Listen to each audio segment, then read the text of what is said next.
Halo semuanya, perkenalkan nama saya Rain Siti Hadi Karno, mahasiswi semester 6 peminatan epidemiologi dan biostatistika, program studi ilmu kesehatan masyarakat, Fakultas Kesehatan Masyarakat, Universitas Nusa Cendana.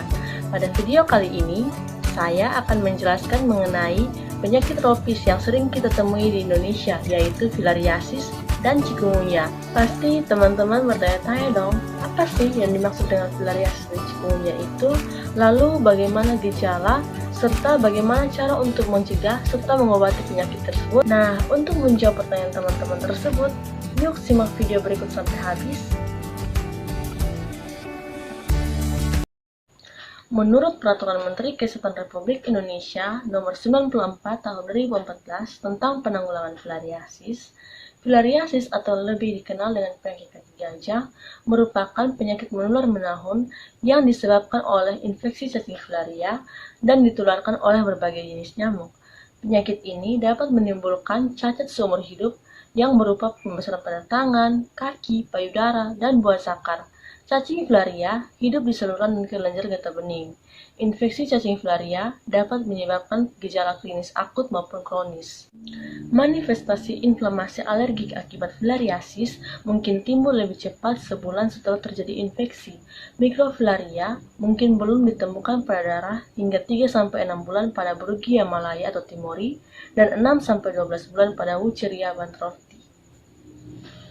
Filariasis disebabkan oleh 3 jenis cacing, yaitu yang pertama, Wucheria bantrofti. Infeksi Wucheria bantrofti tersebar luas daerah subtropis dan tropis seperti daerah Afrika, Asia, Amerika Tengah, dan Selatan. Di Pulau-Pulau Pasifik dan di Indonesia, Wucheria bantrofti ada 2 tipe. Yang pertama, Wucheria bantrofti tipe perkotaan atau urban, dan Wucheria bantrofti tipe pedesaan atau rural. Morfologi Wucheria bantrofti meliputi yang pertama, pada tubuh manusia, cacing dewasa jantan dan betina hidup di saluran dan kelenjar limfa. Yang kedua, mikrofilarianya berukuran kurang lebih 250 nanometer. Yang ketiga, cacing jantan panjangnya kurang lebih 40 nanometer dengan diameter 0,1 mm, sementara cacing betina panjangnya kurang lebih 80-100 mm dengan diameter 0,24 sampai 0,30 mm. Yang keempat, di ujung daerah kepala membesar, mulutnya berupa lubang sederhana tanpa bibir atau yang disebut sebagai oral stylet. Cacing betina dapat bersifat ovovivipar dan dapat menghasilkan puluhan ribu mikrofilaria. Yang kedua adalah Brugia malayi. Brugia malayi terdiri dari 3 tipe secara epidemiologi, yaitu Brugia malayi tipe periodik nocturna, Brugia malayi tipe subperiodik nocturna, dan Brugia malayi tipe non-periodik. Pada umumnya, siklus hidup Brugia malayi sama dengan Wucheria bantrofti. Nah, yang membedakannya hanya morfologinya yang meliputi yang pertama, pada bagian ekor Brugia malayi mempunyai 2 inti terminal yang secara jelas terpisah dari inti lainnya. Inti terminal yang terakhir cukup kecil dan terletak di ujung ekor. Yang kedua, cacing betina mempunyai panjang kurang lebih 55 mm dengan diameter 0,16 mm, sedangkan cacing jantan mempunyai diameter 22-23 mm dengan diameter 0,09 mm. Sementara, ukuran mikrofilaria mencapai 200 hingga 260 mikron. Mikrofilaria Brugia malayi mempunyai selubung yang panjangnya dapat mencapai 260 mikron. Yang berikutnya, Brugia malayi yang hidup pada manusia ditularkan lewat gigitan nyamuk Anopheles barbirostis dan yang hidup pada manusia dan hewan oleh Mansonia. Yang ketiga adalah jenis cacing Brugia timori. Brugia timori merupakan jenis cacing filaria yang bersifat periodik nocturna. Brugia timori tipe periodik nocturna merupakan tipe Brugia yang mikrofilarianya ditemukan pada daerah tepi hanya pada malam hari. Morfologi Brugia timori meliputi yang pertama, panjang cacing betina mencapai 21 hingga 39 mm dengan diameter 0,1 mm dengan ekor yang lurus, sementara cacing jantan memiliki panjang 22 hingga 23 mm dengan diameter 0,09 mm dengan ekor yang melingkar. Yang kedua, Mikrofilaria Brugia timori mempunyai selubung yang panjangnya dapat mencapai 310 mikron. Yang ketiga, Cacing betina akan mengeluarkan mikrofilaria yang ukurannya mencapai 280 hingga 310 mikron dengan diameter 7 mikron. Dan yang terakhir, Brugia timori mempunyai sarung yang berwarna pucat, lekuk badan yang kaku, panjang ruang kepala yang 3 kali lebarnya, serta badannya mempunyai inti yang letaknya tidak beraturan dengan ciri khas yang terdapat pada ekor mengecil dengan 2 inti tambahan seperti yang terlihat pada Brugia malayi. Gejala filariasis dapat dibagi menjadi periode atau tahapan yang berlangsung, yaitu tahap akut dan kronis. Yang pertama adalah gejala klinis akut. Gejala klinis akut filariasis berupa limfadenitis, limfangitis, dan adenolimfangitis yang disertai demam, sakit kepala, rasa lemah, dan timbulnya asbes. Asbes dapat pecah dan kemudian mengalami penyembuhan dengan meninggalkan parut, terutama pada daerah lipatan paha dan ketiak. Parut lebih sering terjadi pada infeksi akibat Brugia malayi dan Brugia timori dibandingkan karena infeksi Wucheria bankrofti. Demikian juga dengan timbulnya limfangitis dan limfadenitis. Tetapi sebaliknya, pada infeksi akibat Wucheria bankrofti sering terjadi peradangan buah pelir, peradangan epididymus, dan peradangan furniculus spermaticus. Yang berikutnya adalah gejala klinis kronis. Gejala kronis penyakit filariasis dapat berupa limfadema, limskrotum, kiloria, dan hidrokel. Yang pertama adalah limfadema. Pada infeksi Wucheria bankrofti terjadi pembengkakan seluruh kaki, seluruh lengan, skrotum, penis, vulva vagina, dan payudara. Sedangkan pada infeksi Brugia terjadi pembengkakan kaki di lutut, lengan di bawah siku, terdapat siku dan lutut masih normal. Yang kedua adalah limskrotum. Limskrotum adalah pelebaran saluran limfa superficial pada kulit skrotum, kadang-kadang pada kulit penis, sehingga saluran limfa tersebut mudah pecah dan cairan limfa mengalir keluar membasahi pasien. Yang berikutnya adalah kiloria. Kiloria adalah kebocoran atau pecahnya saluran limfa dan pembuluh darah di ginjal yang disebabkan oleh cacing filaria dewasa dari spesies Wucheria bankrofti, sehingga cairan limfa dan darah masuk ke dalam saluran kemih. Dan yang terakhir adalah hidrokel. Hidrokel adalah pelebaran kantung buah zakar karena terkumpulnya cairan limfa di dalam tunika vaginalis testis. Ada beberapa faktor yang berperan terhadap endemisitas filariasis. Yang pertama adalah kepadatan vektor. Filariasis merupakan penyakit yang ditularkan oleh nyamuk. Oleh karena itu, kepadatan nyamuk vektor filariasis merupakan faktor risiko tingginya penularan filariasis.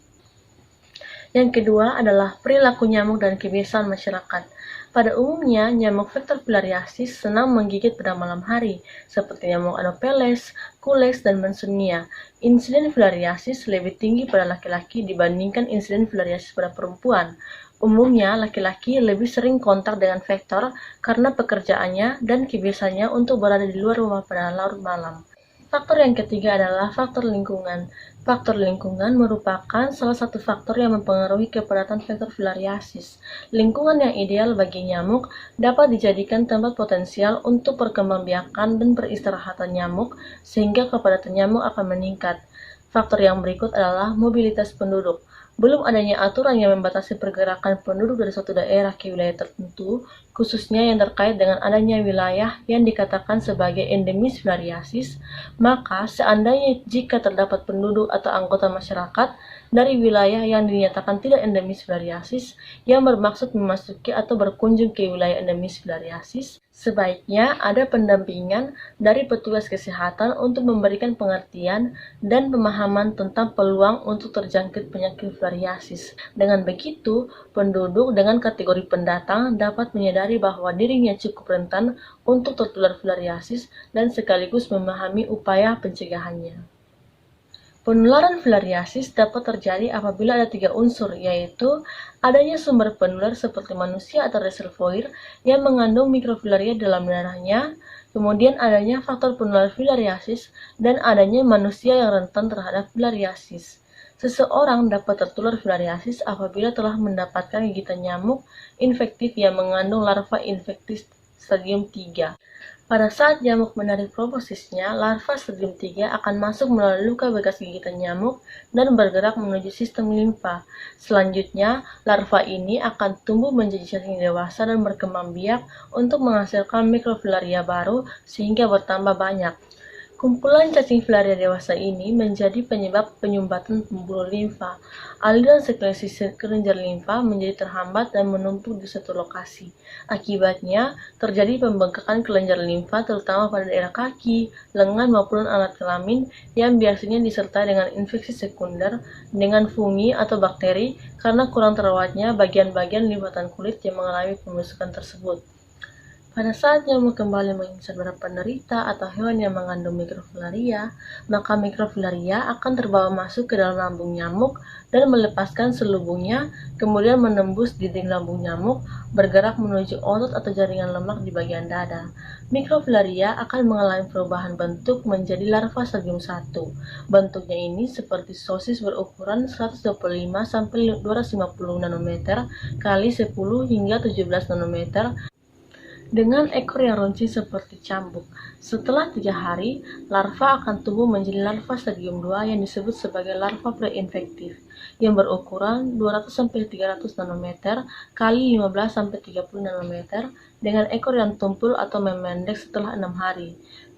Pada stadium 2, larva akan menunjukkan adanya gerakan. Kemudian, larva akan tumbuh menjadi larva stadium 3 yang berukuran 1400 nanometer kali 20 nanometer.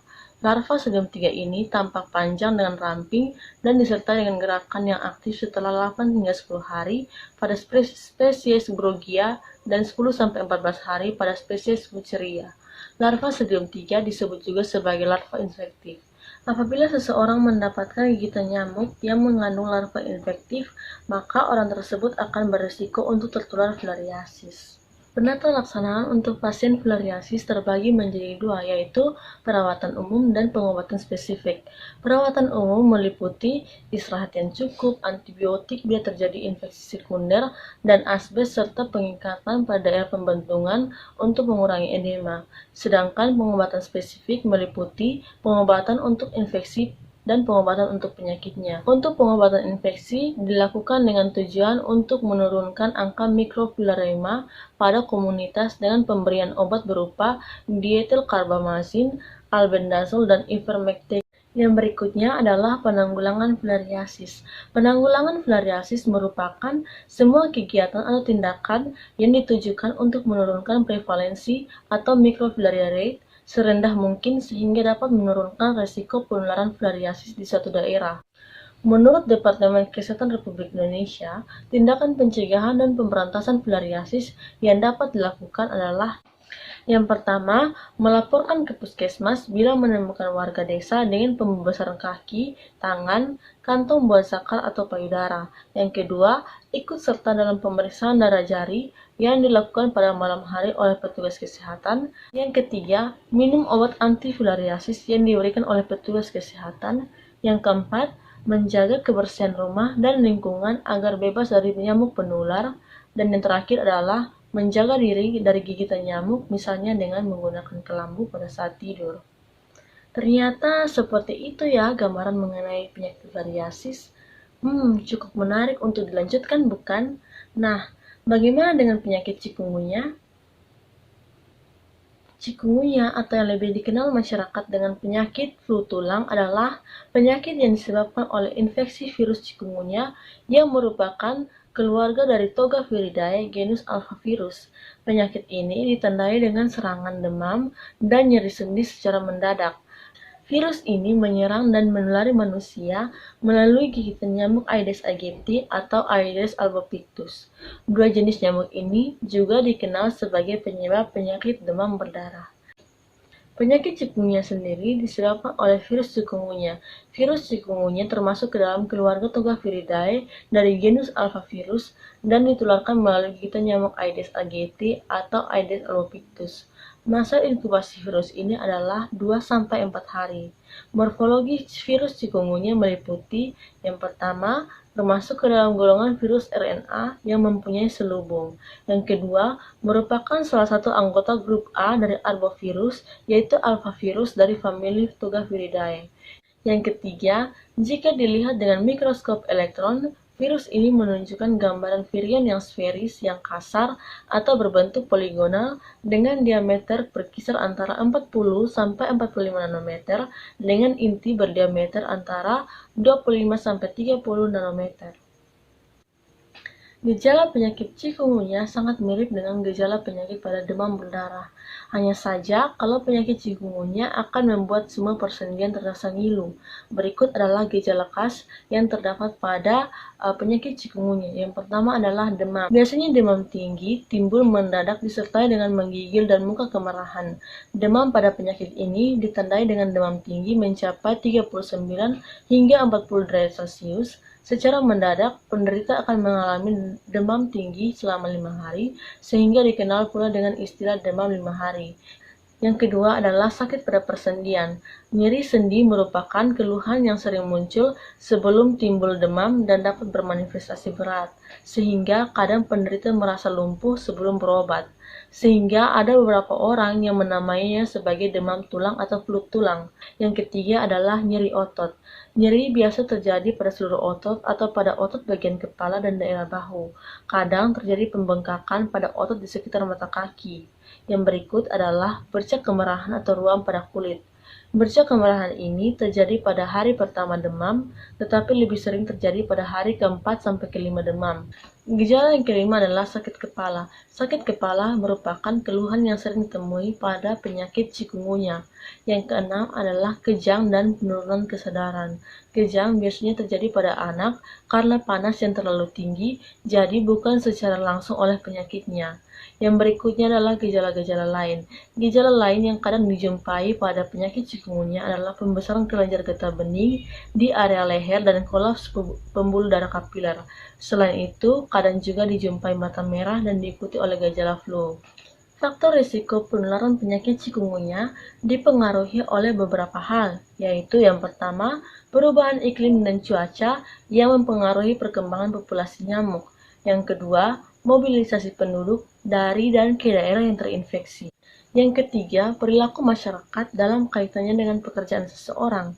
Hasil penelitian menunjukkan bahwa ada hubungan kejadian chikungunya dengan pekerjaan, karena sebagian penderita chikungunya bekerja sebagai buruh pabrik industri tekstil dan orang-orang yang beraktivitas tinggi yang lebih cenderung bersinggungan dengan faktor penyebab chikungunya. Yang berikutnya adalah sanitasi lingkungan. Sanitasi lingkungan berhubungan dengan tempat perkembangbiakan nyamuk. Dan yang terakhir adalah jenis kelamin. Penyakit chikungunya banyak terjadi pada wanita dan anak-anak karena mereka lebih banyak berada di rumah pada siang hari pada saat nyamuk menggigit. Penyebaran penyakit chikungunya dapat ditularkan melalui gigitan nyamuk. Nyamuk dapat berpotensi menularkan penyakit bila pernah menggigit penderita demam chikungunya. Kera dan beberapa binatang buas lainnya juga diduga dapat menjadi perantara atau reservoir penyakit ini. Nyamuk yang terinfeksi akan menularkan penyakit bila menggigit manusia yang sehat. Virus chikungunya yang masuk melalui gigitan nyamuk betina akan mengalir melalui plasma darah dan kontak dengan sel targetnya seperti sel endotel kapiler, makrofag, monosit, dan sistem retikuloendotelial. Setelah virus bereplikasi dalam jaringan target tadi, terjadi virusemia awal yang ditandai dengan gejala sistemik seperti demam, menggigil, sakit kepala, nyeri punggung, dan sindrom Salema. Gejala tersebut terjadi dalam 3-7 hari setelah infeksi.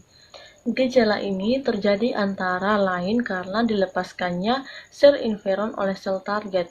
Kebanyakan kasusnya hanya berlangsung sampai penyakit sistemik ringan.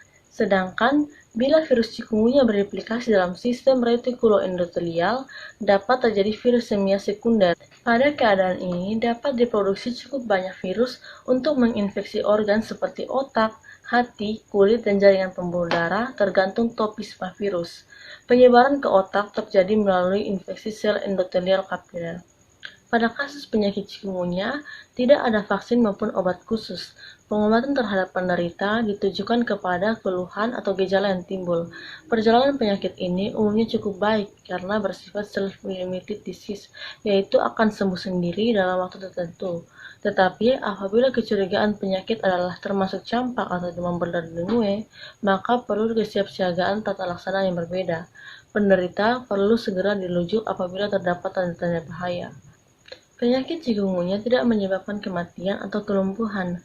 Dengan istirahat yang cukup, obat demam, kompres, serta antisipasi terhadap kejang demam, penyakit ini biasanya sembuh sendiri dalam waktu 7 hari. Setelah lewat masa akut, dapat diberikan aspirin untuk nyeri sendi. Pada kasus artritis yang tidak dapat diobati dengan aspirin, kloroquine fosfat memberikan hasil yang cukup menjanjikan. Satu-satunya cara yang dapat dilakukan untuk mencegah penyakit chikungunya adalah membasmi nyamuk pembawa virusnya, termasuk memusnahkan sarang pembiakan larva untuk menghentikan rantai hidup dan penularannya. Beberapa cara sederhana yang sering dilakukan masyarakat untuk mencegah penyakit chikungunya, misalnya yang pertama, menguras bak mandi, paling tidak seminggu sekali, mengingat nyamuk tersebut berkembang biak dari telur sampai dewasa dalam kurun waktu 7-10 hari. Yang kedua, menutup tempat penyimpanan air. Yang ketiga, mengubur sampah. Yang keempat, menaburkan larvasida. Yang kelima, memelihara ikan pemakan jentik. Yang keenam, melakukan pengasapan atau fogging. Yang kedelapan, pemasangan kawat AC di rumah. Yang kesembilan, pintu dan jendela rumah dibuka setiap hari mulai dari pagi hingga sore agar udara segar dan sinar matahari dapat masuk sehingga terjadi pertukaran udara dan pencahayaan yang sehat. Yang ke-10, memakai insektisida yang digunakan untuk membasmi nyamuk yang dipakai dengan cara pengasapan bukan dengan menyemprotkan ke dinding. Hal ini dikarenakan nyamuk Aedes aegypti tidak suka hinggap di dinding, melainkan pada benda-benda yang tergantung. Dan yang terakhir, melakukan pencegahan individu yang dapat dilakukan dengan cara khusus seperti penggunaan obat oles kulit atau insect repellent dan penggunaan baju lengan panjang serta celana panjang juga dianjurkan untuk keadaan daerah tertentu yang sedang terjadi peningkatan kasus. Nah, teman-teman, sampai di sini dulu ya bincang-bincang kita terkait penyakit filariasis dan chikungunya. Semoga apa yang diberikan dapat bermanfaat bagi teman-teman semua. Sampai jumpa.